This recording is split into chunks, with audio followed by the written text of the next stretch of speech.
उत्तर प्रदेश के बरेली में city magistrate पद से इस्तीफा देने के बाद अलंकार अग्निहोत्री ने डीएम ऑफिस के बाहर धरना प्रदर्शन किया। अपने समर्थकों के साथ धरने पर बैठे अलंकार अग्निहोत्री डीएम से मुलाकात करने की जिद पर अड़ गए और कुछ देर तक डीएम ऑफिस के बाहर धरना देने के बाद वो डीएम दफ्तर के अंदर घुस गए।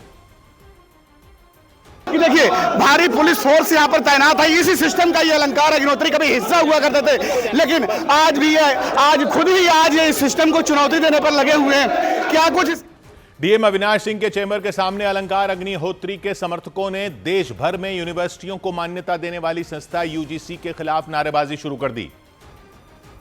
यूजीसी मुर्दाबाद, मुर्दाबाद, मुर्दाबाद, यूजीसी मुर्दाबाद, मुर्दाबाद, मुर्दाबाद, भारत माता की जय। डीएम के चेंबर के ठीक सामने हंगामा कर रहे समर्थकों के साथ अलंकार अग्निहोत्री ने भी नारे लगाए। बोलो जय भवानी, जय भवानी, जय भवानी, जय भवानी, जय श्री राम, जय परशुराम, जय। काफी देर तक अलंकार अग्निहोत्री और उनके समर्थक वहीं पर डटे रहे और डीएम से मुलाकात करने की मांग पर अड़े रहे और डीएम ऑफिस के परिसर में ही धरने पर बैठ गए। इससे एक दिन पहले अलंकार अग्निहोत्री ने 5 पेज का इस्तीफा लिखकर अपने पद से इस्तीफा दे दिया था। इस्तीफे के कुछ ही घंटे बाद अलंकार अग्निहोत्री ने अपना सरकारी आवास खाली कर दिया। प्रशासन की तरफ से दी गई सरकारी गाड़ी भी उनसे ले ली गई। देर रात करीब 12:30 बजे अलंकार अग्निहोत्री एक कार में बैठकर अपने किसी रिश्तेदार के घर चले गए। इससे पहले मीडिया से बातचीत के दौरान उन्होंने आरोप लगाया कि इस्तीफे के बाद उन्हें डीएम आवास में 45 मिनट तक बंधक बनाकर रखा गया और एक तरीके से असुरक्षा की भावना भी उत्पन्न हो गई है। जिस तरीके से अभी आपने देखा कि मुझे करीब 45 मिनट तक एक तरीके से बंधक था और आगे जो है रात भर बंधक बनाने का प्लान था जिलाधिकारी महोदय के आवास में। जबकि एडीएम देश दीपक सिंह ने अलंकार अग्निहोत्री के आरोपों को सरासर गलत बताया।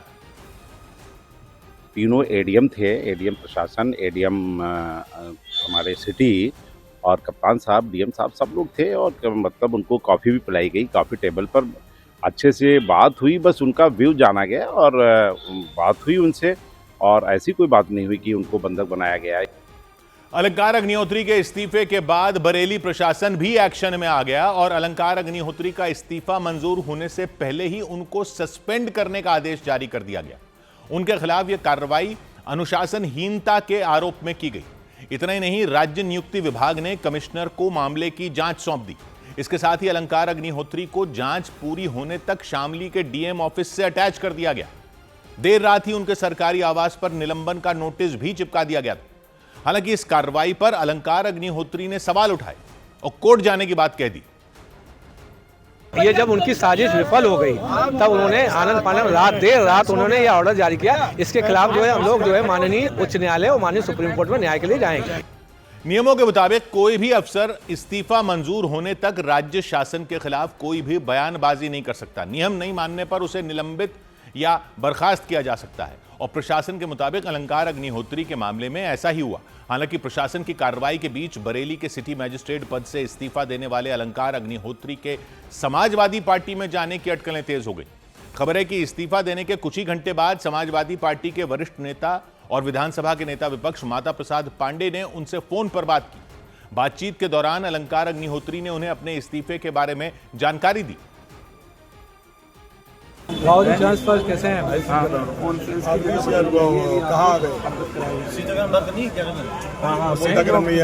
कुछ तो करना ही पड़ेगा। जब समाज में कोई सुन नहीं रहा तो हाँ तो ले लो, ओके कर दो। माता प्रसाद पांडे से पहले माघ मेले में धरने पर बैठे शंकराचार्य अभिमुक्तेश्वरानंद ने भी फोन पर अलंकार अग्निहोत्री से बात की थी। हम चाहते हैं कि आपके जैसे निष्ठावान लोग सनातन धर्म की सेवा में और आगे आएं। जो पद सरकार ने आपको दिया था उससे बड़ा धर्म के क्षेत्र का पद हम आपको देने के लिए प्रस्ताव करते हैं। फोन पर ही अभिमुक्तेश्वरानंद ने इस्तीफा दे चुके अलंकार अग्निहोत्री को आशीर्वाद दिया। लेकिन अफसरों के इस्तीफे का सिलसिला बरेली तक ही सीमित नहीं रहा, बल्कि अयोध्या के GST deputy commissioner Prashant Kumar Singh ने भी अपने पद से इस्तीफा दे दिया। हालांकि उन्होंने अपना इस्तीफा मुख्यमंत्री योगी आदित्यनाथ के समर्थन में दिया। अपने इस्तीफे में जीएसटी डिप्टी कमिश्नर ने शंकराचार्य अभिमुक्तेश्वरानंद की सीएम पर की गई टिप्पणी का जिक्र किया।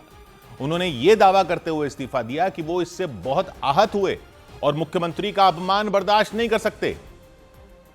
मैं सरकार के समर्थन में और अविमुक्तेश्वरानंद शंकराचार्य के जो बयान है उसके विरोध में उसका खंडन करते हुए आज अपने पद से त्यागपत्र दे रहा हूं। मूल रूप से मऊ के रहने वाले प्रशांत कुमार अक्टूबर 2023 में अयोध्या के जीएसटी डिप्टी कमिश्नर पद पर तैनात हुए थे, लेकिन इससे पहले वो सहारनपुर और कानपुर में जीएसटी के असिस्टेंट कमिश्नर रह चुके हैं। प्रशांत कुमार ने इस्तीफे के बाद अपनी पत्नी से मोबाइल फोन पर बात की और फूट फूट कर रोते दिखे। बातचीत शुरू होते ही वो बेहद भावुक नजर आए, उनका गला भर आया, वो अपनी भावनाओं पर काबू नहीं रख सके। हेलो, हाँ मैंने इस्तीफा दे दिया है। हाँ मुझे बर्दाश्त नहीं हुआ, मुझे बर्दाश्त नहीं हुआ।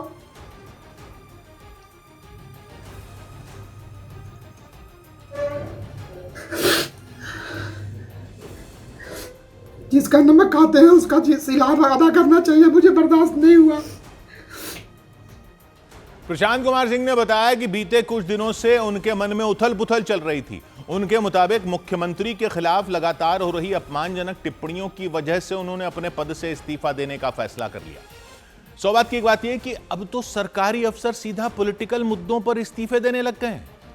बरेली के सिटी मजिस्ट्रेट ने इस्तीफा दे दिया कि ब्राह्मणों के साथ गलत हो रहा है, तो अयोध्या के जीएसटी के डिप्टी कमिश्नर ने इस पर सीएम के समर्थन में इस्तीफा दे दिया कि जिसका नमक खाते हैं उसका अनादर नहीं सहन कर सकते। किसका नमक खाते हैं ये अफसर?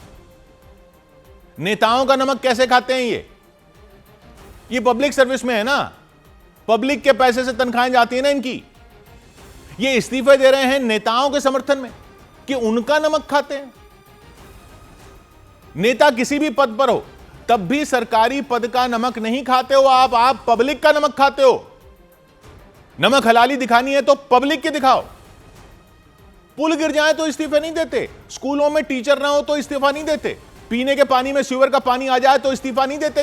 ये इस्तीफा दे रहे हैं कि फलां जाति के साथ गलत हो रहा है, फलां का अनादर हो रहा है। तो ये लोग कुर्सी पर बैठकर कैसे फैसले कर रहे थे, कैसे निष्पक्ष थे ये?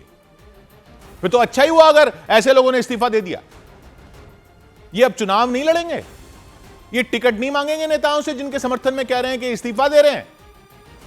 पब्लिक बहुत सारों को देख चुकी जो किसी मुद्दे पर शहीद हो जाते हैं और फिर चुनावों में दिखते हैं। ऐसे सरकारी अफसरों के रिटायर होने के बाद पार्टियों में शामिल होने पर या इस्तीफा देने के बाद पार्टियों में शामिल होने पर या चुनाव लड़ने पर रोक क्यों ना हो? कम से कम इस्तीफा देने के बाद उसके कुछ तय टाइम तक तो कोई राजनीतिक पद लेने पर रोक हो।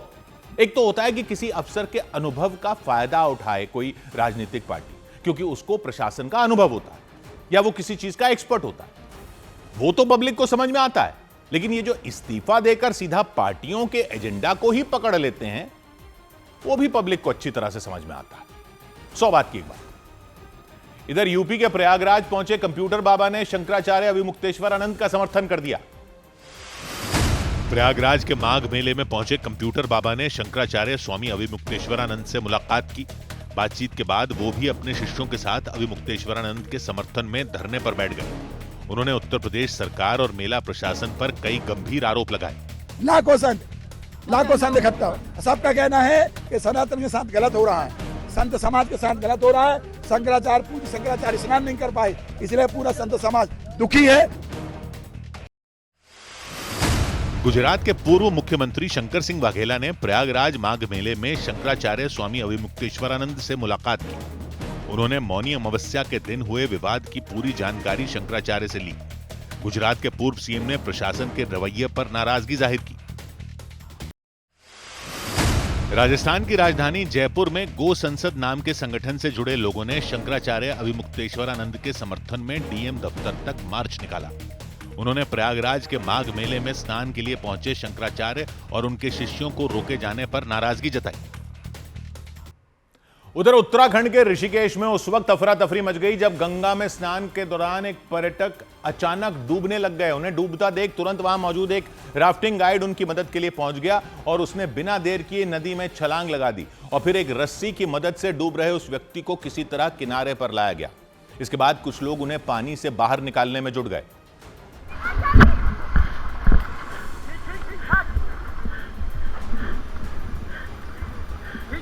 मर गया हो गया इसका काम। अरे ले ले ले ले इसको पकड़ो इसको जल्दी। अरे बाहर तो निकल प्लीज बाहर निकल। नदी में डूबने की वजह से पर्यटक की हालत बेहद खराब नजर आई। उनके शरीर में किसी तरह की कोई हलचल नहीं थी। उनकी हालत देखकर वहां मौजूद एक लड़की रोने लग गई। इसके बाद वहां दौड़ते हुए एक दूसरा राफ्टिंग गाइड पहुंचा और उसने पर्यटक के सीने को जोर जोर से दबाना शुरू किया, सीपीआर देना शुरू किया।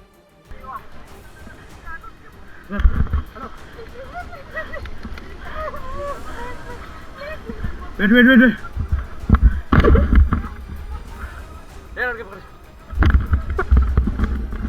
कुछ देर तक उन्हें होश में लाने की कोशिश की गई, लेकिन इसके बाद भी वो नदी के किनारे बेसुध पड़े रहे और उनकी हालत देखकर वहां मौजूद लोग बुरी तरह डर गए।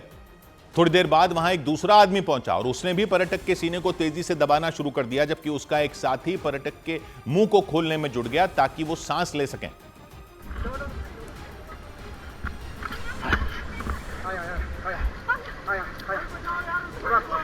अरे रुक जा, कूदने में तुम्हारी भैया भैया भैया हेलो भैया। वो पर्यटक अपने जिन दोस्तों के साथ ऋषिकेश घूमने आए थे वो लोग भी वहां पहुंचकर उन्हें होश में लाने की कोशिश करते नजर आए। भैया हो गया भाई भैया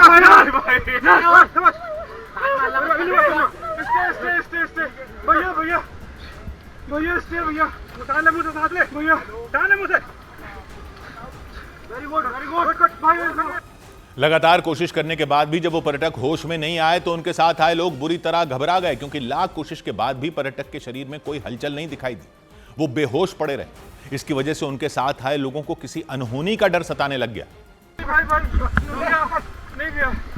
भैया हेलो भैया भैया प्लीज भैया हो गया भैया। हालांकि इतना सब होने के बाद थोड़ी देर बाद उन्हें होश आ गया, जिसके बाद उन्हें बचाने में जुटे लोगों की सांस में सांस आई।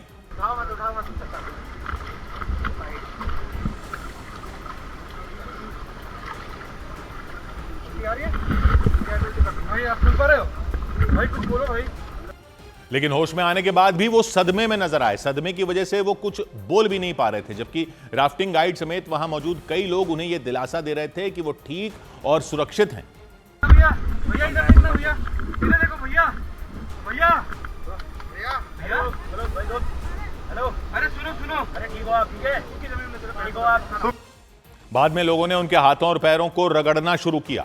कुछ देर तक हाथ पैर रगड़ने के बाद उनकी हालत सुधरती दिखी। जिनकी जान बचाई गई वो दिल्ली के पास हरियाणा के गुरुग्राम के रहने वाले बताए गए और 26 जनवरी को अपने दोस्तों के साथ ऋषिकेश घूमने आए थे, लेकिन गंगा में स्नान के दौरान उनका पैर फिसल गया था और वो नदी की तेज धार में बह गए थे। उनके साथियों के शोर मचाने के बाद राफ्टिंग गाइड ने किसी तरह उन्हें गंगा से बाहर निकाला। उधर उत्तर प्रदेश के आगरा में एक कंपनी में एचआर मैनेजर के पद पर काम करने वाली लड़की की हत्या के बाद शव के टुकड़े करने का डरा देने वाला मामला सामने आया। पुलिस ने इस मामले में उसी के ऑफिस में काम करने वाले विनय सिंह राजपूत नाम के व्यक्ति को गिरफ्तार किया। पुलिस के मुताबिक उसने मिंकी नाम की उस लड़की के शव को ठिकाने लगाने के लिए उसके कई टुकड़े कर दिए थे और वो शव के टुकड़ों को एक बोरे में भरकर यमुना नदी में फेंकने के लिए निकला था, लेकिन रास्ते में उसके स्कूटर से बोरा गिर गया। फिर वो आगरा के रामगंगा ब्रिज के पास ही शव को फेंक कर फरार हो गया। बोरे में शव होने की शिकायत मिलने पर पुलिस वहां पहुंची। पुलिस ने जब उसे खोला तो उसमें एक सिर कटा शव बरामद हुआ और उसके बाद पुलिस पूरे मामले की जांच में जुट गई और फिर पुलिस की टीम ने रामगंगा ब्रिज के आसपास लगे सीसीटीवी कैमरों की जांच की। उसी आधार पर पुलिस आरोपी तक पहुंची। फिर पूछताछ के बाद पुलिस ने उसे गिरफ्तार कर लिया। विनय सिंह ने इसकी निर्ममता से हत्या कर दी। विनय सिंह से विस्तृत पूछताछ करने पे विनय सिंह ने अपना जुर्म इकबाल किया और जो चाकू जिससे उसने मिंकी की हत्या की उसकी बरामदगी हो गई है, स्कूटी की बरामदगी हो गई है।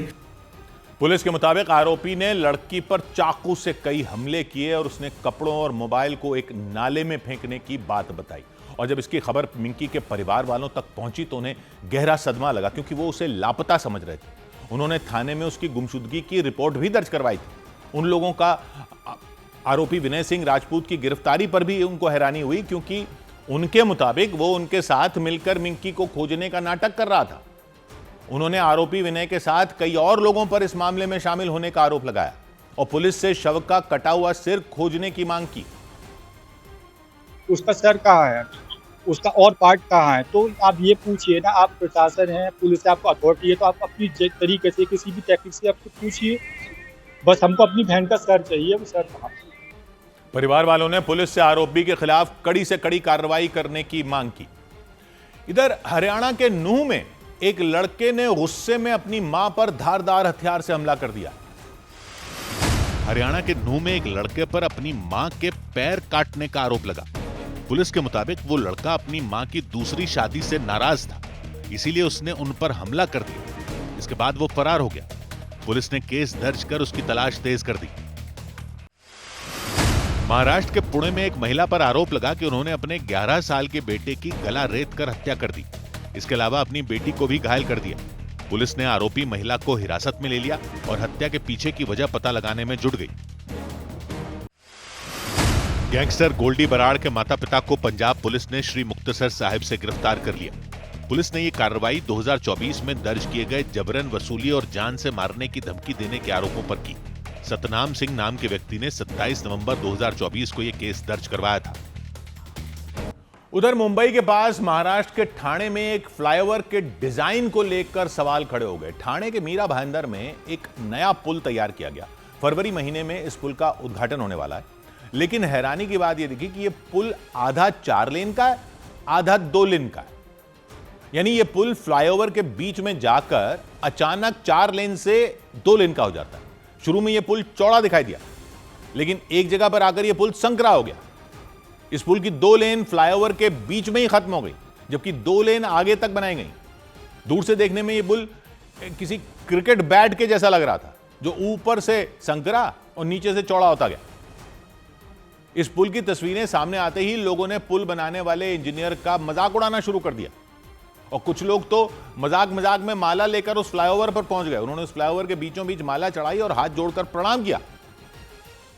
कि जो आर्किटेक्ट है उसको पुरस्कार देने की जरूरत है, पुरस्कार देने की बहुत जरूरत है, तो मुझे मिला नहीं। इसके लिए मैंने उसके स्मरणार्थ में यहाँ पे उसमें मैंने हार चढ़ाया। इसके अलावा कुछ लोगों ने चिंता जताई कि इस फ्लाईओवर की वजह से हादसों का खतरा बढ़ जाएगा।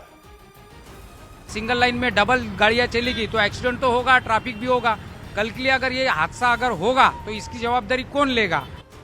हालांकि इसे लेकर मुंबई और उसके आसपास के शहरों में विकास करने वाली MMRDA ने सफाई दी कि फ्लाईओवर में कोई कमी नहीं है, इसे भविष्य की प्लानिंग को ध्यान में रखकर बनाया गया है। उनका कहना है इस फ्लाईओवर में जो 2 लेन बनकर तैयार हो चुकी हैं वो भाईंदर पूर्व के लिए हैं, जबकि भविष्य में भाईंदर पश्चिम के लिए इसमें 2 और लेन जोड़ी जाएंगी। इधर उत्तर प्रदेश के आगरा में महज 5 सेकंड में पानी की एक टंकी जमींदोज होती दिखी। आगरा के कालिंदी विहार इलाके में कई साल पहले वाली वो टंकी काफी जर्जर हो चुकी थी और इसलिए प्रशासन ने उसे ढहाया। खुद नहीं गिरी, कंक्रीट से बनी वो टंकी एक झटके में नीचे गिरती दिखाई दी और कुछ देर तक वहां धूल का गुबार उठता नजर आया। लेकिन पानी की उस टंकी को ढहाए जाने के बाद उसके नीचे बने अंडरग्राउंड वाटर टैंक को भी नुकसान पहुंच गया। बताया गया कि उस टंकी का मलबा अंडरग्राउंड वाटर टैंक तक पहुंच गया। इसके बाद प्रशासन ने आगरा के कालिंदी विहार इलाके में पानी की सप्लाई रोक दी। वहां के लोगों ने आरोप लगाया कि उस टंकी को ढहाए जाने से पहले पानी की कोई व्यवस्था नहीं की गई। उधर विश्वविद्यालयों को मान्यता देने वाली संस्था UGC के नए नियमों पर छिड़े घमासान के बाद केंद्र सरकार ने भरोसा दिया कि किसी भी कीमत पर नए नियमों का दुरुपयोग नहीं होने दिया जाएगा। लेकिन इसके बाद भी UGC के नए नियमों को लेकर अगड़ी जातियों के छात्रों ने दिल्ली, उत्तर प्रदेश और राजस्थान समेत कई राज्यों में प्रदर्शन किए और ऐलान कर दिया कि जब तक नए नियम वापस नहीं लिए जाएंगे तब तक उनका प्रदर्शन जारी रहेगा। लखनऊ यूनिवर्सिटी के बाहर बड़ी संख्या में अगड़ी जातियों के छात्रों ने हंगामा किया। प्रदर्शन कर रहे छात्रों ने नए नियमों को काला कानून बताया और सरकार से इन्हें वापस लेने की मांग की। यूजीसी के काले कानून, इन्होंने 10% जनसंख्या को पैदा होते ही दोषी घोषित कर दिया है। हम कोई कार्य करें ना करें, हम दोषी हैं। लखनऊ यूनिवर्सिटी के बाहर हंगामा कर रहे प्रदर्शनकारियों को पुलिस ने समझाने की कोशिश की, लेकिन इसके बाद भी वहां के हालात जस के तस बने रहे। और तो और लखनऊ में करनी सेना के कार्यकर्ता भी मशाल लेकर सड़कों पर उतर आए। उन्होंने भी यूजीसी के नए नियमों को वापस लेने की मांग की। लखनऊ की तरह दिल्ली में यूजीसी मुख्यालय के बाहर सवर्ण आर्मी नाम के संगठन के कार्यकर्ताओं ने हंगामा किया। प्रदर्शनकारियों को आगे बढ़ने से रोकने के लिए पुलिस ने वहां बैरिकेडिंग कर दी। देखिए, यूजीसी जो एक्ट आया है वो बहुत ही गलत एक्ट आया है। उससे सिर्फ और सिर्फ सवर्ण का शोषण किया जाएगा, इसी कारण से वो एक्ट लाया गया है।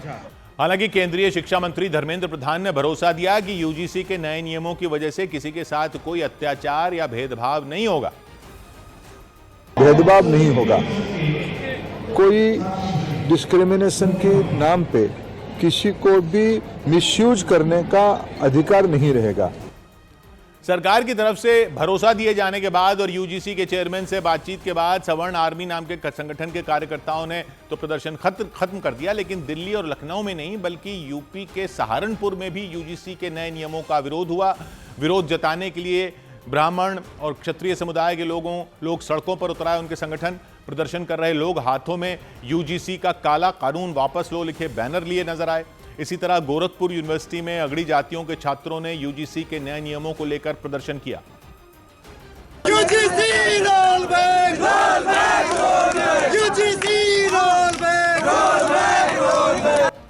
प्रदर्शन के दौरान कुछ छात्र धरने पर बैठ गए। इसके बाद पुलिस के जवान उन्हें समझाने और वहां से हटाने में जुट गए।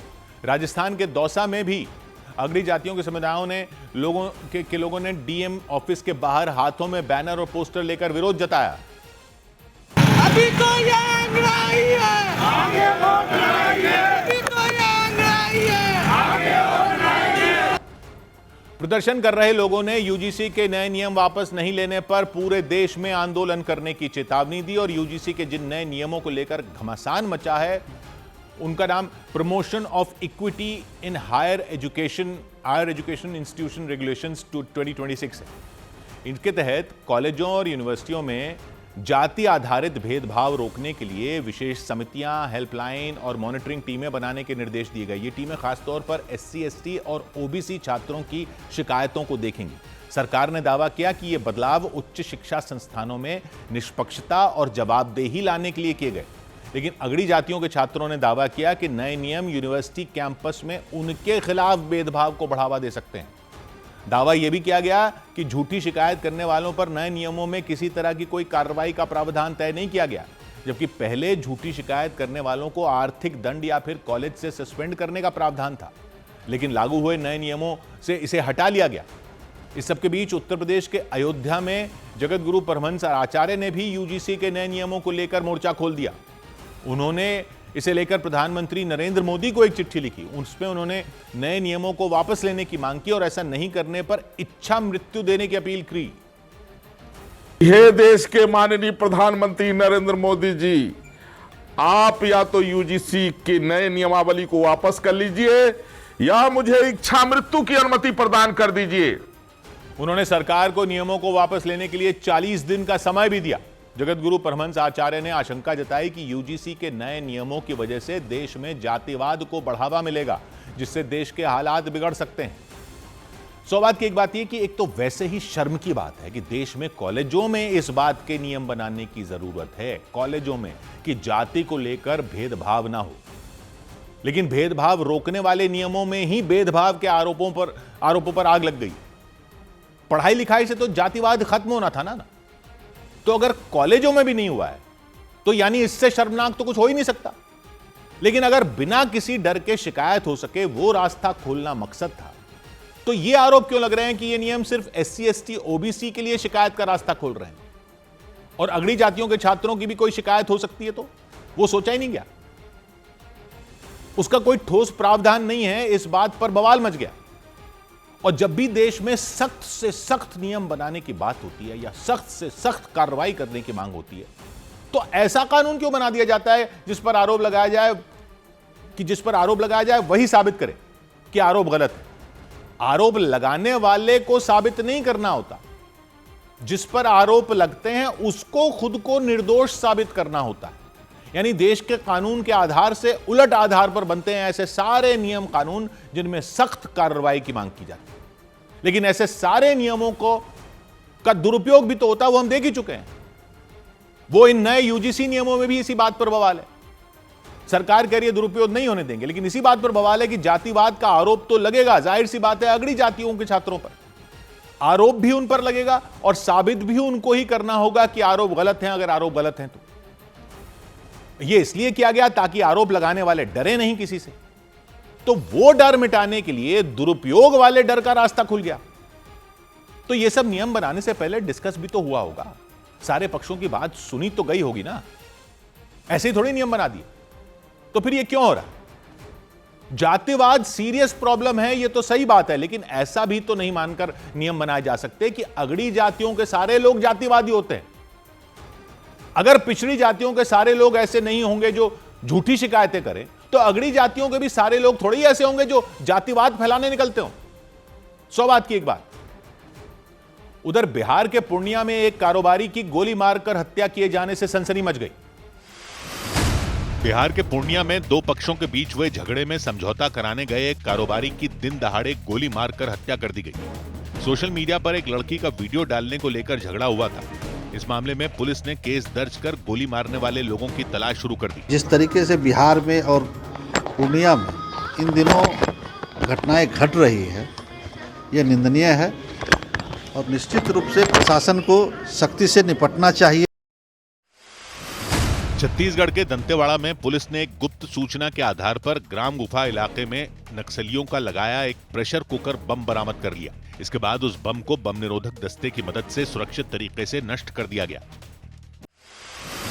राजस्थान के कोटा में गहनों के एक कारोबारी ने अपनी दुकान में काम करने वाले कारीगर पर आरोप लगाया कि वो उनका 761 ग्राम का सोना लेकर फरार हो गया। सोने की कीमत 1.25 करोड़ रुपए बताई गई। कारोबारी की शिकायत पर पुलिस केस दर्ज कर आरोपी की तलाश में जुट गई। इधर बिहार के दरभंगा में कांग्रेस दफ्तर में प्रदेश अध्यक्ष और प्रभारी के खिलाफ कार्यकर्ताओं ने मोर्चा खोल दिया। कांग्रेस के प्रदेश अध्यक्ष राजेश राम और प्रभारी कृष्ण अल्लवरू के दफ्तर में पहुंचते ही वहां मौजूद कार्यकर्ताओं ने नारेबाजी शुरू कर दी और इस दौरान दरभंगा के कांग्रेस दफ्तर में जमकर हंगामा हुआ। पार्टी के नेताओं और कार्यकर्ताओं के बीच कहासुनी हो गई। इस बीच प्रदेश अध्यक्ष राजेश राम और प्रभारी कृष्ण अल्लवरू उन्हें समझाने की कोशिश करते नजर आए, लेकिन उन कार्यकर्ताओं ने कांग्रेस नेता राहुल गांधी को भी निशाने पर ले लिया। राहुल जी को 4 मेल किया, 7 मेल किए, 4 मेल खड़गे साहब को किए, एक का जवाब नहीं। तो जो उठे कहेंगे बब्बर शेर, कौन सी का बब्बर शेर है? कांग्रेस के नाराज कार्यकर्ताओं ने पूर्व प्रदेश अध्यक्ष अखिलेश सिंह पर पैसे लेकर टिकट देने का गंभीर आरोप लगाया। उधर बिहार की राजधानी पटना में कांग्रेस कार्यकर्ताओं ने पूर्व कांग्रेस नेता शकील अहमद के खिलाफ मोर्चा खोल दिया। राहुल गांधी पर दिए गए विवादास्पद बयान के बाद कांग्रेस कार्यकर्ताओं ने उनके खिलाफ प्रदर्शन किया। उन लोगों ने शकील अहमद से अपने बयान पर माफी मांगने की मांग की और विरोध जताने के लिए कांग्रेस कार्यकर्ताओं ने पटना के कारगिल चौक पर प्रदर्शन किया। इस दौरान उन लोगों ने शकील अहमद का पुतला फूंका और उनके खिलाफ नारे भी लगाए। शकील अहमद शर्म करो, शर्म करो, शर्म करो, शर्म नहीं तो डूब मरो, डूब मरो, डूब मरो। राहुल गांधी जिंदाबाद, जिंदाबाद, जिंदाबाद। कुछ दिन पहले शकील अहमद ने राहुल गांधी को डरपोक नेता बताया था और उनके उसी बयान पर कांग्रेस कार्यकर्ताओं का गुस्सा भड़क गया। उन लोगों ने ऐलान किया कि जब तक शकील अहमद माफी नहीं मांगते तब तक उनके खिलाफ प्रदर्शन जारी रहेगा। और कांग्रेस कार्यकर्ताओं के प्रदर्शन के बाद पटना में शकील अहमद के घर की सुरक्षा बढ़ा दी गई। उनके घर पर हमले की आशंका से पटना प्रशासन अलर्ट हो गया और सुरक्षा के लिए उनके घर के बाहर पुलिस तैनात कर दी गई। कांग्रेस के यूथ विंग के नेताओं ने उनके घर पर हमले की धमकी दी है और हम अभी मौजूद हैं फुलवारी शरीफ के एकता नगर उनके मकान पर। तस्वीर आपको दिखाने की कोशिश करेंगे। देखिए, इस धमकी के बाद उनके घर की सुरक्षा बढ़ा दी गई है। बताया गया कि शकील अहमद पटना में ही मौजूद हैं और इसे देखते हुए उनके घर के बाहर पुलिस का कड़ा पहरा लगा दिया गया। और शकील अहमद ने बिहार विधानसभा चुनाव के बाद कांग्रेस पार्टी के सभी पदों से इस्तीफा दे दिया था। न्यूज़ 18 के पॉडकास्ट में उन्होंने राहुल गांधी के लिए डरपोक और इनसिक्योर जैसे शब्दों का इस्तेमाल किया था। हिंदी का शब्द है डरपोक। अब मुझको डरपोक बोलने में खराब लग रहा है, जो बात सच्चाई है। इसलिए मैं, अंग्रेजी बचाती है कुछ इज्जत, तो मैं ये कहता हूं कि राहुल जी को हर मजबूत कांग्रेसी से उनको अपने को थ्रेटन फील करते हैं। शकील अहमद के इसी बयान के बाद कांग्रेस कार्यकर्ताओं ने उनके खिलाफ मोर्चा खोल दिया। इधर मध्य प्रदेश के बड़वानी के एक सरकारी स्कूल में बच्चों को मिड डे मील में खराब खाना देने का मामला सामने आया। प्रशासन की टीम उस स्कूल में निरीक्षण करने पहुंची। इस दौरान जब उस टीम ने मिड डे मील वाला खाना देखा तो वो दंग रह गए, क्योंकि उस स्कूल में बच्चों को दाल के नाम पर सिर्फ पीले रंग का पानी दिया जा रहा था। वो दाल जब थाली में डाली गई तो उसमें सिर्फ पानी ही पानी मिला, उसमें दाल दिखाई ही नहीं दी। उस स्कूल के शिक्षकों के मुताबिक पहले भी मिड डे मील देने वाले उस एनजीओ ने, जो वहां पर मिड डे मील देता है, उसने खराब खाना परोसा था। इसके बाद उसे नोटिस दिया गया था। बीच बीच में कभी कभी ऐसा होता है कि कभी दाल रोटी ले आते हैं, मेनू अनुसार भोजन नहीं लाते हैं। एक बार इनकी शिकायत पहले भी हो चुकी है और इनको नोटिस दे चुके हैं हम। इस मामले के सामने आने के बाद जांच टीम ने भरोसा दिया कि लापरवाही करने वालों के खिलाफ सख्त कार्रवाई की जाएगी और मिड डे मील के खाने में हो रही लापरवाही का एक मामला मध्य प्रदेश के मैहर से भी सामने आया। वहां के एक सरकारी स्कूल में 26 जनवरी के दिन बच्चों को किताबों के फटे पन्नों पर खाना परोसा गया। वो बच्चे जमीन पर बैठकर स्याही लगे पन्नों पर हलवा पूरी खाते नजर आए। इस मामले के सामने आते ही स्कूल के प्रिंसिपल के खिलाफ कार्रवाई शुरू कर दी गई। मिस्टर सुनील त्रिपाठी जो वहाँ के प्राचार्य हैं, उनके विरुद्ध मैंने निलंबन की कार्रवाई का प्रस्ताव कलेक्टर मैहर को भेजा है। इसके अलावा मैहर के कलेक्टर ने मिड डे मील का खाना देने वाले एनजीओ के प्रभारी को भी कारण बताओ नोटिस जारी कर दिया। सौभाग्य की एक बात यह कि मिड डे मील इसलिए शुरू किया गया था ताकि लोग बच्चों को किसी बहाने स्कूल भेजें और बच्चे भी इसके नाम पर स्कूल आए तो देश पढ़ेगा। लेकिन कई जगह तो यह हाल है कि इसकी वजह से ही बच्चे स्कूल आना बंद न कर दें। मध्य प्रदेश के बड़वानी में दाल के नाम पर पीला पानी दिखा जब इंस्पेक्शन हुई तो दाल का एक दाना भी नहीं, एक दाना नहीं, कुछ आलू के टुकड़े छोटे छोटे तैर रहे थे। करोड़ों रुपए खर्च हो रहे हैं पब्लिक के और जमीन पर यह हाल है। और जमीन पर हाल है का मतलब जमीन पर खाना भी दिया जा रहा। मैहर में तो गणतंत्र दिवस पर स्पेशल खाना दिया, मैहर में हलवा पूड़ी, गणतंत्र दिवस पर हलवा पूड़ी खाओ, लेकिन थाली में नहीं, पत्तल में भी नहीं, रद्दी कागज पर दे रहे हैं बच्चों को। किताबों के फटे पन्नों पर स्याही लगे कागज पर हलवा पूड़ी, बच्चे जमीन पर बैठकर गंदे कागज पर खाना खा रहे हैं। यह जनगण मन है। 26 जनवरी को बड़वानी के शिक्षक खुद कह रहे हैं, जो बड़वानी में दाल दिखी, कि पहले भी इस एनजीओ ने गंदा खाना दिया था और नोटिस दिया गया था। मैहर में प्रिंसिपल को नोटिस जारी कर दिया गया, उन पर कार्रवाई हो गई। लेकिन यह सिर्फ एक स्कूल की बात नहीं है, एक राज्य की भी बात नहीं है। रद्दी कागज पर खाना दे रहे हैं, इतना भी बजट नहीं है क्या देश के पास? जिन लोगों को यह देखना है उनको दो ना रद्दी कागज पर खाना, तो पता चले उनको। 100 बात की एक बात। उधर बिहार के गोपालगंज में एक युवती ने 2 लोगों पर गैंगरेप करने का आरोप लगाया। बिहार के गोपालगंज में एक युवती के गैंगरेप का मामला सामने आया। पुलिस के मुताबिक 2 लोग जबरदस्ती उन्हें एक मकान में ले गए और वहां उनका गैंगरेप किया। बताया गया कि आरोपियों ने उनके साथ मारपीट भी की। बाद में केस दर्ज करते हुए पुलिस आरोपियों की तलाश में जुट गई। चंडीगढ़ रेलवे स्टेशन पर एक कार के प्लेटफॉर्म तक पहुंचने से अफरा तफरी मच गई। उस कार का एक पहिया प्लेटफॉर्म से नीचे लटका दिखाई दिया। इसकी जानकारी मिलते ही पुलिस वहां पहुंची और कार को वहां से हटाया गया। आरोप लगा कि नशे में धुत होकर कार ड्राइवर प्लेटफॉर्म तक पहुंच गया था। मुंबई के विक्रोली इलाके में स्पीकर गिरने की वजह से 3 साल की एक बच्ची की मौत हो गई। घटना तब हुई जब वो बच्ची सड़क से गुजर रही थी, तभी एक आदमी सिर पर सामान लेकर वहां से गुजरा। उसी दौरान उसका सामान स्पीकर के तारों में उलझ गया, जिससे स्पीकर बच्ची पर गिर गया। इधर हिमाचल प्रदेश के चंबा में भारी बर्फबारी के बीच पिछले 4 दिन से लापता हुए 2 युवकों के शवों को बरामद करने के दौरान राहत और बचाव की टीम तब चौंक गई जब उन्हें शवों के पास उन युवकों का कुत्ता मिला। पिटबुल नस्ल का वो कुत्ता पिछले 4 दिन से अपने मालिकों के शवों के नजदीक ही बैठा रहा और भारी बर्फबारी और कड़ाके की ठंड के बावजूद वो वहां से हिला भी नहीं। बताया गया कि इन 4 दिन में उसने न तो कुछ खाया न वो जगह छोड़ी। वो कुत्ता बेहद खराब मौसम में वहां डटा रहा। ये देखकर कई दिनों बाद वहां पहुंची बचाव टीम भी हैरत में पड़ गई। दोनों युवक चंबा में मौजूद भरमाणी माता मंदिर के ऊपर पहाड़ों पर घूमने गए थे, लेकिन अचानक बर्फबारी हो गई। उसकी वजह से वो रास्ता भटक गए। इसके बाद उनकी तलाश शुरू की गई और इस काम में पुलिस और आसपास के लोगों के अलावा वायुसेना की भी मदद ली गई थी। लेकिन चारों तरफ से 4 से 5 फीट तक बर्फ जम गई। बर्फ जमने से ऑपरेशन बेहद मुश्किल हो गया था। इन हालात में भी वायुसेना के हेलीकॉप्टर ने कई चक्कर लगाए तो ड्रोन से भी उन युवकों को ढूंढा गया, लेकिन करीब 4 दिन बाद उनका शव मिल पाया। बचाव टीम उस कुत्ते की वजह से ही युवकों के शवों को ढूंढ पाई। बताया गया कि लोगों को देखकर वो कुत्ता भड़क गया था, इस वजह से उसे बेहोशी का इंजेक्शन दिया गया, तब जाकर शवों को वहां से निकाला गया।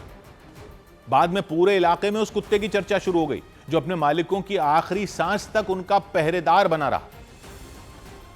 उधर जम्मू कश्मीर में भारी बर्फबारी के बाद कई रास्ते बंद हो जाने की वजह से लोगों की परेशानियां बढ़ गईं। वहां ट्रैफिक पुलिस की तरफ से अनाउंसमेंट की गई और लोगों से बर्फबारी वाले इलाकों में न जाने की अपील की गई, क्योंकि जम्मू कश्मीर के ज्यादातर हिस्सों में लगातार हो रही भारी बर्फबारी ने लोगों को बेहाल कर दिया।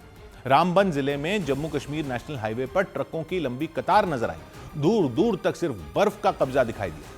वहां नवयुग टनल के पास भारी बर्फबारी हुई और इसके बाद जम्मू श्रीनगर नेशनल हाईवे को बंद कर दिया गया।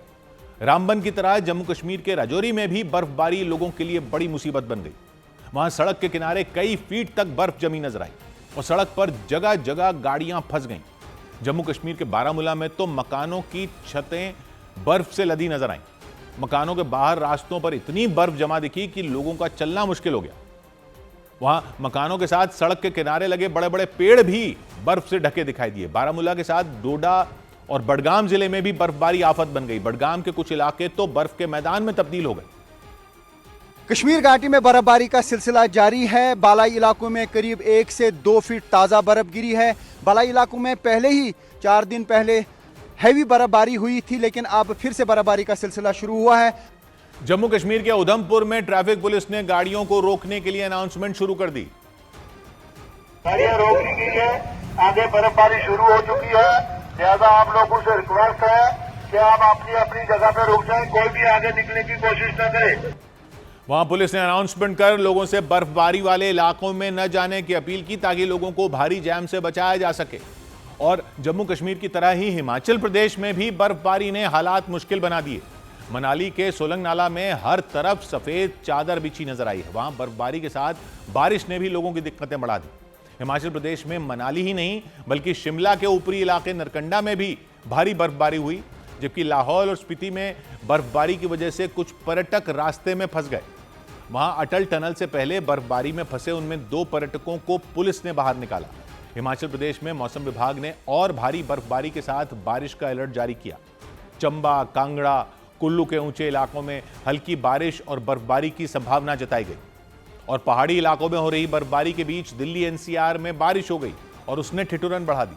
दिल्ली के साथ नोएडा समेत एनसीआर के इलाकों में बारिश हो गई और कुछ इलाकों में तो ओले भी गिरे।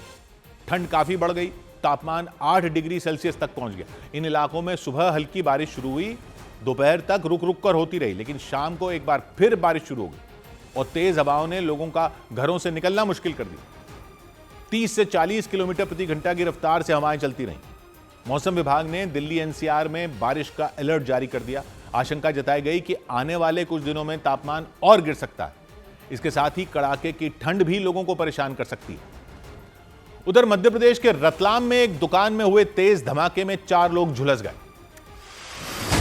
मध्य प्रदेश के रतलाम के चांदनी चौक इलाके में लाइसेंसी हथियार की दुकान में वेल्डिंग के दौरान जोरदार धमाका हो गया।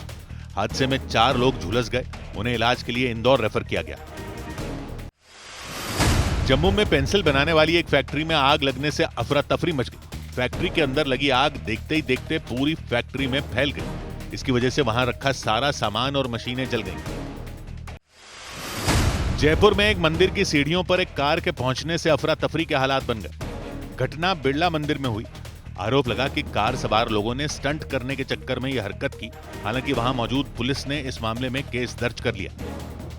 उधर उत्तर प्रदेश के संभल में पुलिस ने शादी के नाम पर ठगी करने वाले एक गैंग का पर्दाफाश करने का दावा किया। आरोपों के मुताबिक उस गैंग में शामिल लोग मुस्लिम लड़कियों का हिंदू नाम रखकर उनकी हिंदू लड़कों से शादी करवाते थे और फिर उनके घर में रखे जेवर और रुपए लेकर वो फरार हो जाते थे। पुलिस ने उस गैंग में शामिल 2 मुस्लिम महिलाओं समेत 3 आरोपियों को गिरफ्तार किया और पुलिस ने जिन आरोपियों को गिरफ्तार किया उनमें 2 लड़कियां पश्चिम बंगाल की, जबकि एक आदमी उत्तर प्रदेश के बदायूं का रहने वाला बताया गया। आरोपों के मुताबिक ये गैंग आदमियों को शादी का झांसा देकर उनसे 50 से 70 हजार रुपए वसूलता था। फिर उस गैंग में शामिल लड़कियां शादी के 3 से 4 दिन बाद घर में रखे जेवर और रुपए लेकर फरार हो जाती थी। इस गैंग का मुख्य उद्देश्य यह है कि एक तो लड़की सप्लाई करने के नाम पे पैसे लेना और उसके बाद में उस जिससे शादी करवाते थे उस व्यक्ति के यहाँ जितना भी सोना और चांदी और इस तरीके के महंगे जेवरात हैं उन सबको 5-6 दिन रहने के बाद में भाग जाना। पुलिस के मुताबिक ये गैंग इसके लिए आधार कार्ड में मुस्लिम लड़कियों का नाम बदलवाता था। पुलिस की टीम इस गैंग से जुड़े दूसरे लोगों की तलाश में जुट गई। इधर मध्य प्रदेश की राजधानी भोपाल में मौजूद एम्स अस्पताल की लिफ्ट में वहां की एक कर्मचारी से लूटपाट की गई। लिफ्ट में चढ़ा एक बदमाश उनका मंगलसूत्र खींचकर फरार हो गया और दिन दहाड़े हुई इस घटना ने पूरे अस्पताल में सनसनी मचा दी। लिफ्ट का दरवाजा खुलते ही बदमाश ने महिला का मंगलसूत्र झपट लिया। इससे पहले कि वो उसे पकड़ पाती या शोर मचा पाती, बदमाश सामने मौजूद सीढ़ियों के रास्ते वहां से भाग गया। अस्पताल की वो कर्मचारी उसके पीछे भी भागी, लेकिन तब तक देर हो चुकी थी। इससे पहले बदमाश उसी लिफ्ट में चढ़ा जिसमें वो चढ़ी थी। उन दोनों के अलावा इसमें कोई और नहीं था। बदमाश ने अपनी पहचान छिपाने के लिए मास्क पहन रखा था और अस्पताल में मास्क कोई बड़ी बात नहीं थी। बाद में महिला ने थाने जाकर शिकायत दर्ज कराई। उधर ईयू के साथ समझौते का असर शेयर बाजार पर भी दिखा। भारत और यूरोपियन यूनियन के बीच ऐतिहासिक समझौते से शेयर बाजार को मजबूती मिली। सेंसेक्स 319 अंक चढ़ा तो निफ्टी भी उछलकर 25,175 पर पहुंच गया। इसकी वजह से निवेशकों ने करीब 3 लाख करोड़ रुपए कमाए। सबसे ज्यादा तेजी मेटल और आईटी इंडेक्स में रही, जबकि ऑटो और एफएमसीजी इंडेक्स दबाव में रहे। 7 फरवरी से शुरू होने जा रहे आईसीसी T20 विश्व कप की ट्रॉफी का न्यूज 18 इंडिया के न्यूज रूम में भव्य तरीके से स्वागत किया गया। भारत T20 विश्व कप की पिछली बार की विजेता टीम है। इस बार टूर्नामेंट में कुल 20 टीमें हिस्सा लेंगी। इन टीमों को कुल 4 ग्रुप में बांटा गया है। पंजाब के अमृतसर में पुलिस ने एक ऑपरेशन के तहत पाकिस्तान से ड्रग्स और हथियारों की तस्करी करने वाले एक गिरोह के 4 लोगों को गिरफ्तार करने का दावा किया। तलाशी के दौरान उनके पास से 1.5 किलो ड्रग्स, 2 पिस्तौलें, गोलियां और करीब 2 लाख रुपए भी बरामद करने का दावा किया गया। इधर दिल्ली में भारत और यूरोपियन यूनियन के नेताओं के बीच लंबी बातचीत के बाद FTA यानी फ्री ट्रेड एग्रीमेंट हो गया। इस समझौते के तहत भारत और यूरोपियन यूनियन में शामिल 27 देश आपसी व्यापार बढ़ाने के लिए कई तरह की ड्यूटियां कम करने या खत्म करने पर सहमत हो गए और इसलिए इस ऐतिहासिक समझौते को मदर ऑफ ऑल डील्स भी कहा जा रहा है। दिल्ली के हैदराबाद हाउस में हुई अहम बैठक के बाद प्रधानमंत्री नरेंद्र मोदी और यूरोपियन काउंसिल की अध्यक्ष अंतोनियो कोस्टा की मौजूदगी में इसका ऐलान किया गया। प्रधानमंत्री ने उम्मीद जताई कि यह डील पूरी दुनिया में सप्लाई चेन को और मजबूत करेगी। यह एक ऐतिहासिक समझौता हमारे किसानों, हमारे छोटे उद्योगों, इसके यूरोपियन मार्केट तक पहुंच आसान बनाएगा। इसके बाद यूरोपियन यूनियन के नेताओं ने भी इस समझौते की जमकर तारीफ की।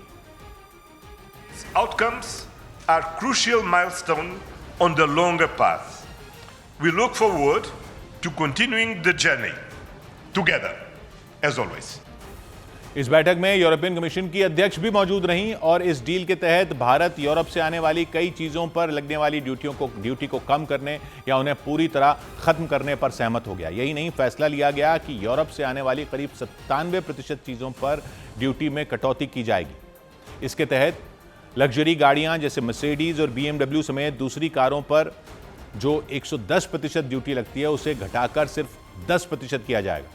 इसके अलावा यूरोप से आने वाली वाइन पर लगने वाले 150% ड्यूटी को कम करके 20% कर दिया जाएगा। यही नहीं, पास्ता और चॉकलेट समेत कई दूसरी चीज़ों पर भी ड्यूटी में भारी कमी की जाएगी। यानी आने वाले समय कई विदेशी चीज़ें भारत में सस्ती हो सकती हैं, यूरोप की चीज़ें। हालांकि इस समझौते को अगले साल यानी 2027 से लागू किया जाएगा। इधर बिहार के वैशाली जिले में सरस्वती प्रतिमा के विसर्जन के बाद 2 समुदायों के लोगों के बीच हिंसा भड़क गई। पुलिस के मुताबिक विदुपुर थाना क्षेत्र के नवानगर में प्रतिमा विसर्जन के बाद दोनों पक्षों के बीच रास्ते को लेकर झगड़ा शुरू हुआ और देखते ही देखते वहां हिंसक झड़प हो गई और दोनों तरफ से ईंट पत्थर चलने लगे। बवाल शुरू होते ही पूरे इलाके में अफरा तफरी मच गई।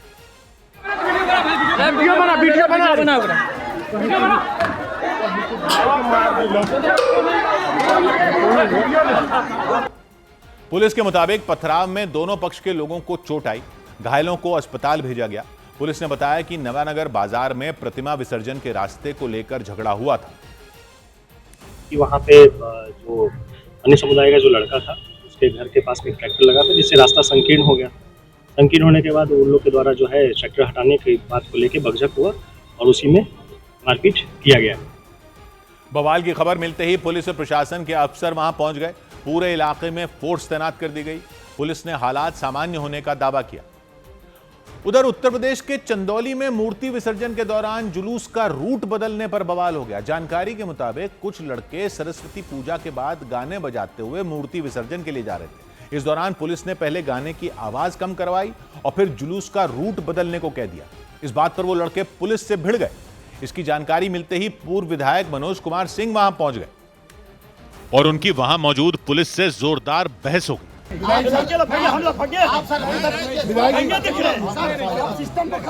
खराब कर रहे हैं। पूर्व विधायक मनोज कुमार सिंह ने आरोप लगाया कि पुलिस ने जानबूझकर उन लड़कों को रोका।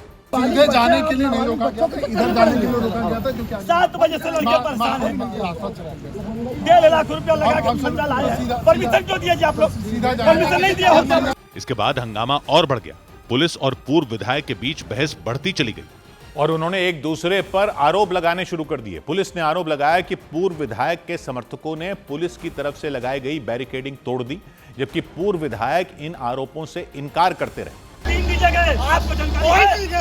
3 जगह है। 3 जगह है। यहाँ देखिए ड्रामा कर रहे हैं। ड्रामा आप कर रहे हैं। किसी के कहने पर, विधायक के कहने पर आप ड्रामा कर रहे हैं। फर्जी बात आप कर रहे हैं। अपने सिस्टम के चलते फर्जी बात आप कर रहे हैं। सिस्टम है, बेवजह वाली बात ना करिए। आप ड्रामा करने का आपका आदत हो गया। ड्रामा आपका आदत है। आप लोग मत तोड़िए। मैं आपको नहीं कह रहा हूँ। मेरा दिमाग मत चाटिए। काफी देर तक बीच सड़क पर उनके बीच बहस चलती रही। इसके बाद वहां मौजूद दूसरे पुलिस कर्मियों ने किसी तरह मामला शांत करवाया और इसके बाद वो लड़के मूर्ति विसर्जन करने के लिए आगे बढ़े। अमेरिका और ईरान में युद्ध छिड़ने के खतरे के बीच यूएई ने अमेरिका को तगड़ा झटका दे दिया। उसने साफ किया कि ईरान पर हमले के लिए अमेरिका को यूएई की जमीन किसी भी कीमत पर नहीं दी जाएगी। यानी अमेरिका और ईरान के बीच जंग होती है तो यूएई में तैनात अमेरिकी सैनिक कोई एक्शन नहीं ले पाएंगे। जबकि जानकारी के मुताबिक यूएई में अलग अलग ठिकानों पर अमेरिका के 3,500 से 4,000 सैनिक तैनात हैं।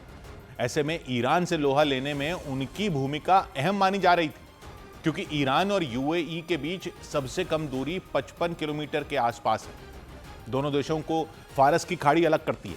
फारस की खाड़ी को अरब सागर से जोड़ने वाले समुद्री गलियारे को स्ट्रेट ऑफ हॉर्मूज कहा जाता है। इसी गलियारे के उत्तर में ईरान है, दक्षिण में यूएई और ओमान है। आशंका जताई जा रही थी कि ईरान और अमेरिका में जंग के हालात बने तो अमेरिकी फौज यूएई की धरती से भी हमला बोल सकती है, लेकिन यूएई ने इससे साफ इनकार कर दिया। उसने 2 टूक कह दिया कि वो अपनी धरती, आसमान और समंदर का इस्तेमाल ईरान पर हमले के लिए नहीं होने देगा। यूएई में अमेरिका के सैनिक ही नहीं बल्कि खतरनाक मिसाइलें भी मौजूद हैं। हालांकि वहां अमेरिका का अपना कोई एयरबेस नहीं है, वो यूएई के सैन्य अड्डों का इस्तेमाल करता है। लेकिन न्यूज एजेंसी रॉयटर्स के मुताबिक वहां अमेरिका के कई लड़ाकू विमानों से लेकर MQ-9 रीपर ड्रोन तक की तैनाती है। दावा है कि जरूरत पड़ने पर वो कुछ ही मिनटों के अंदर ईरान के किसी भी हिस्से में तबाही मचा सकते हैं। लेकिन यूएई ने साफ किया कि उसकी धरती से ईरान के खिलाफ कोई सैन्य कार्रवाई नहीं की जाएगी। यूएई के इस फैसले को अमेरिका और ट्रंप के लिए झटके के तौर पर देखा गया। उधर खबर है कि हमास ने अक्टूबर 2023 में इजरायल के जिन लोगों को बंधक बनाया था उन सभी को छुड़ा लिया। अमेरिकी राष्ट्रपति डोनाल्ड ट्रंप ने इसे बड़ी उपलब्धि बताया और गाजा में सीज फायर समझौता कराने वाली अपनी टीम की पीठ भी थपथपाई, क्योंकि खबर है कि गाजा में हमास की कैद में रखे गए आखिरी बंधक की भी इजरायल में वापसी हो गई। 7 अक्टूबर 2023 को हमास के सैकड़ों लड़ाकों ने इजरायल में घुसपैठ कर दी थी। उन्होंने सड़कों पर अंधाधुंध गोलियां बरसाते हुए रास्तों को खून से लाल कर दिया था। गाजा लौटते वक्त वो अपने साथ इजरायल से करीब 250 लोगों को अगवा करके ले गए थे। उन लोगों को छुड़ाने के लिए ही इजरायल ने गाजा में जंग छेड़ दी। हमास और इजरायल के बीच 2 साल तक लड़ाई चली और इस दौरान इजरायल की सेना गाजा में कैद कई बंधकों को छुड़ाने में सफल भी हुई थी, जबकि कुछ बंधकों को समझौते के तहत आजाद करवाया गया था। बाद में अमेरिकी राष्ट्रपति डोनाल्ड ट्रंप की अगुवाई में हमास और इजरायल के बीच सीज फायर समझौता हुआ। 3 महीने पहले हुए इस समझौते की एक शर्त यह भी थी कि हमास सभी बंधकों को रिहा कर देगा। हमास ने ऐसा ही किया, लेकिन दावा है कि कुछ बंधकों की हमले के दौरान जान चली गई थी।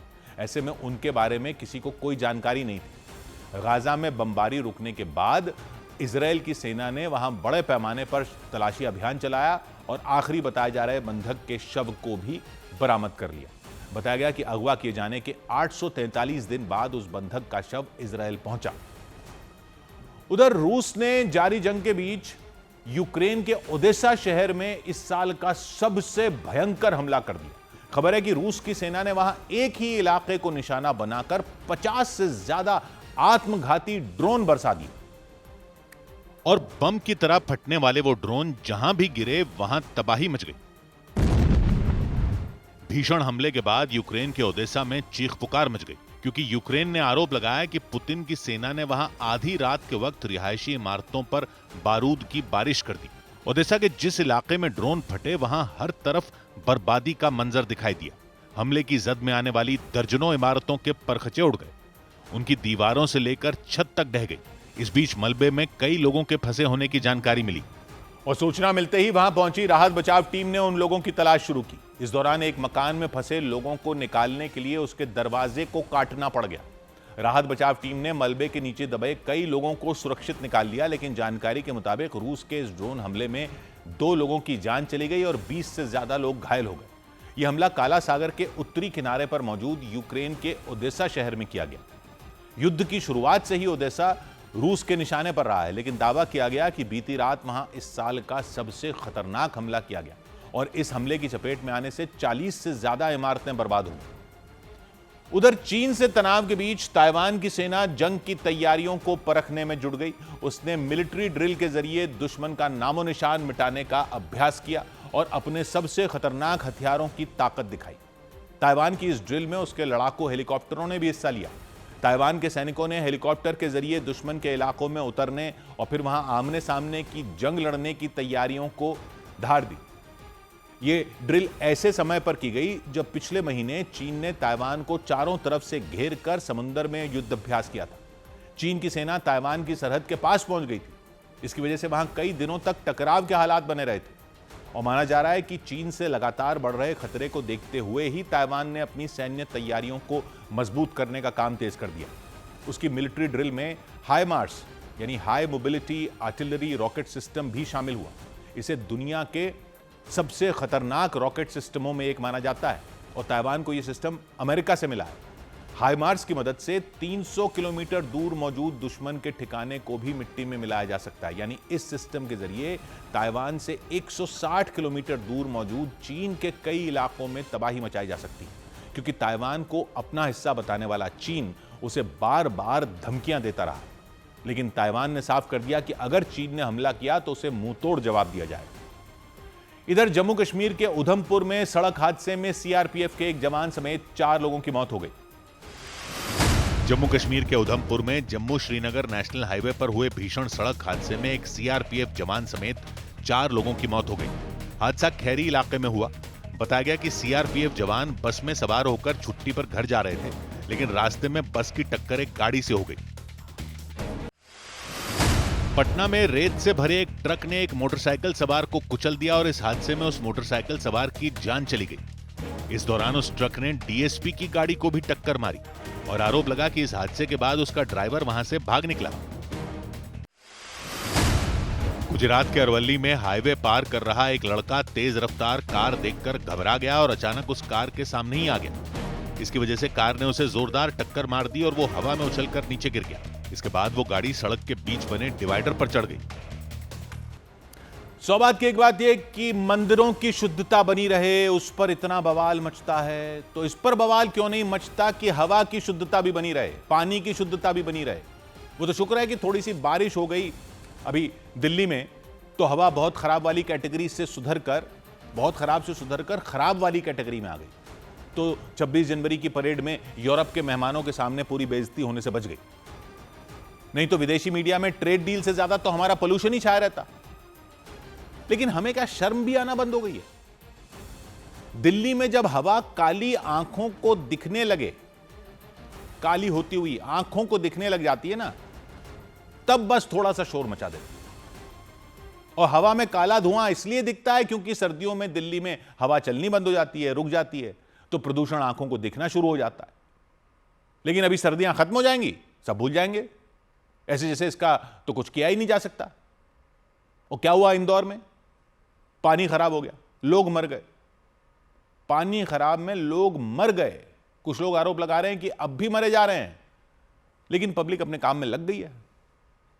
धर्म परिवर्तन पर सड़क पर आ जाती है पब्लिक, जातियों के सम्मान पर बवाल मचा देती है, वो सब ठीक है, उठाओ आवाज।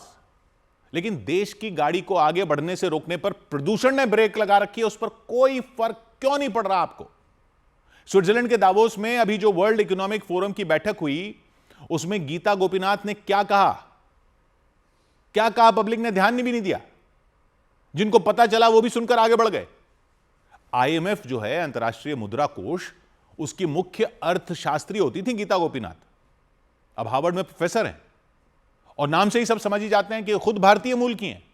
उन्होंने कहा कि टैरिफ से ज्यादा भारत को प्रदूषण नुकसान पहुंचा रहा है, भारत की अर्थव्यवस्था को नुकसान पहुंचा रहा है, मतलब देश की अर्थव्यवस्था को नुकसान पहुंचा रहा है। लेकिन कोई हाय तौबा नहीं मच रही, टैरिफ पर मच रही।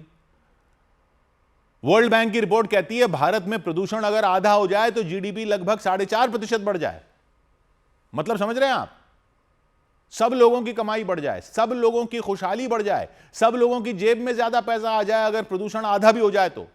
कोई हवाई बातें नहीं है, ये स्टडी हुई है। ये सिर्फ लोगों की सेहत की बात नहीं है, मतलब सेहत की बात तो है ही, ये देश के विकास की बात है। देश के विकास में सबसे बड़ा रोड़ा बन गया है ये। विदेशी यहां आने को तैयार नहीं तो निवेश करने कौन आएगा? हम तिरंगा लेकर नाच रहे हैं, वो आने को भी तैयार नहीं है। ट्रेड डील साइन करने के लिए तो यूरोप के लीडर आ गए भारत, हम तालियां भी बजा रहे हैं। लेकिन आपने ध्यान दिया कि बैडमिंटन वर्ल्ड फेडरेशन ने डेनमार्क के बैडमिंटन खिलाड़ी एंडर्स एंटनसन पर $5,000 का फाइन कर दिया है, फाइन लगा दिया उन पर। क्यों, किस बात का फाइन लगाया है मालूम है आपको? उन्होंने इंडिया ओपन बैडमिंटन टूर्नामेंट से अपना नाम वापस ले लिया। और क्यों नाम वापस ले लिया? क्योंकि दिल्ली में प्रदूषण है। दुनिया का 3रे नंबर का खिलाड़ी यहां खेलने नहीं आया क्योंकि यहां की हवा खराब है। यह भी कह दिया कि उम्मीद करता हूं गर्मियों में हवा थोड़ी बेहतर होगी क्योंकि गर्मियों में दिल्ली में बैडमिंटन की वर्ल्ड चैंपियनशिप होनी है। कह दिया गर्मियों में उम्मीद करूंगा आऊंगा, लेकिन अभी तो नहीं जा रहा इस प्रदूषण में। फाइन देने को तैयार हैं लोग, फाइन देने को, लेकिन भारत आने को तैयार नहीं है। इससे शर्मनाक क्या हो सकता है?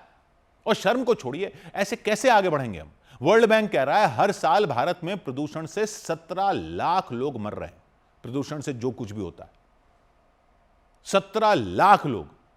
यानी सबसे बड़ा युद्ध तो यह चल रहा है भारत के खिलाफ। दूसरे युद्धों के लिए हम हथियार खरीद रहे हैं, राफाल खरीद रहे हैं, सेना खड़ी कर रहे हैं, ये कर रखा है, वो कर रखा है। इस युद्ध में घुटने टेक दिया हमने। लैंसेट की स्टडी कहती है भारत को $34,000 करोड़ का नुकसान हो रहा प्रदूषण से। $34,000 करोड़, यानी 30 लाख करोड़ रुपए।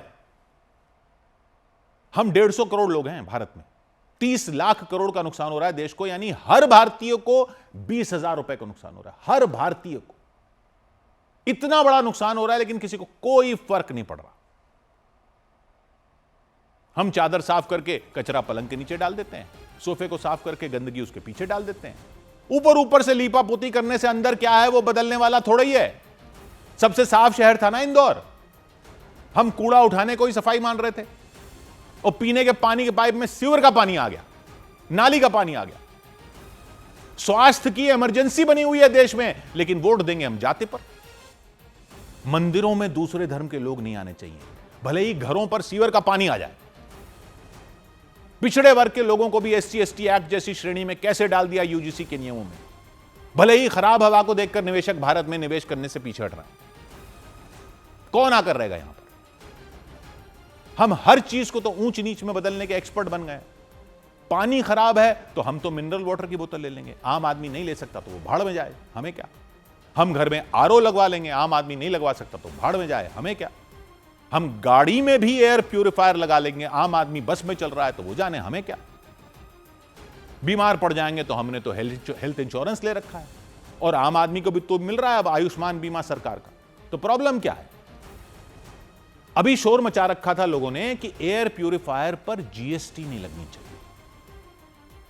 एयर प्यूरिफायर पर अरे GST नहीं लगनी चाहिए का क्या मतलब है?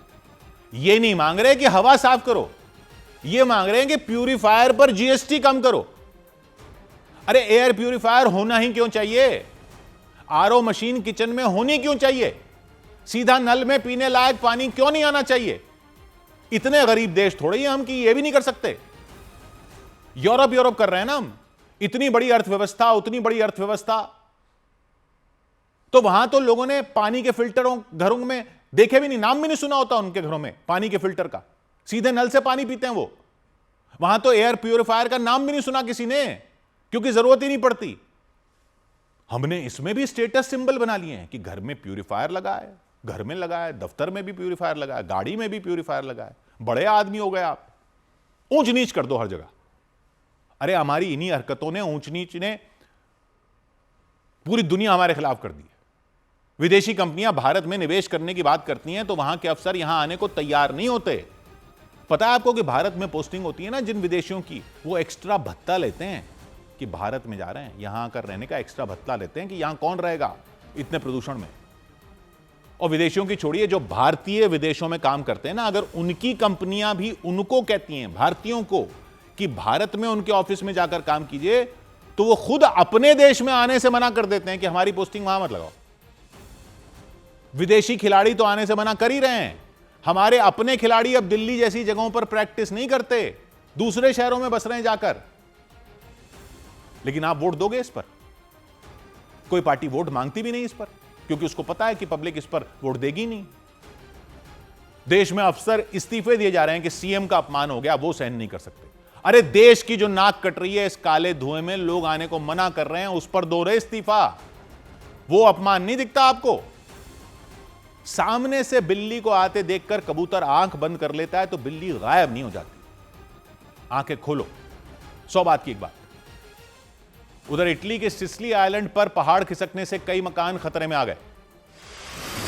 यूरोपीय देश इटली के सिसिली आइलैंड पर पहाड़ खिसकने से सैकड़ों मकान खतरे में आ गए, क्योंकि पहाड़ खिसकने की यह घटना कई किलोमीटर के दायरे में हुई।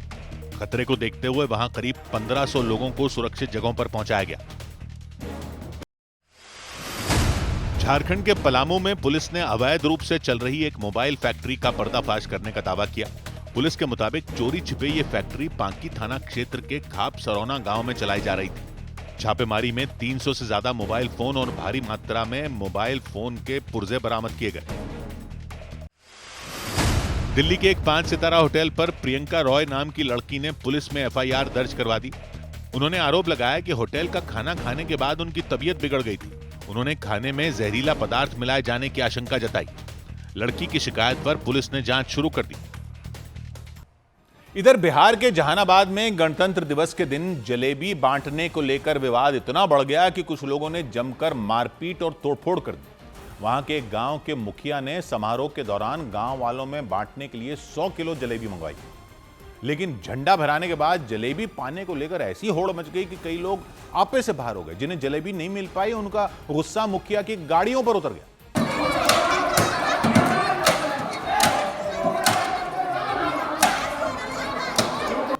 गुस्साए लोगों ने मुखिया और उनके समर्थकों की कई गाड़ियों में तोड़फोड़ कर दी, उनके शीशे चकनाचूर कर दिए।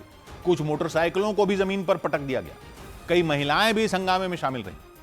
इस दौरान मुखिया के कुछ समर्थकों को पीट भी दिया गया। बाद में मुखिया किसी तरह अपनी जान बचाकर वहां से भागे।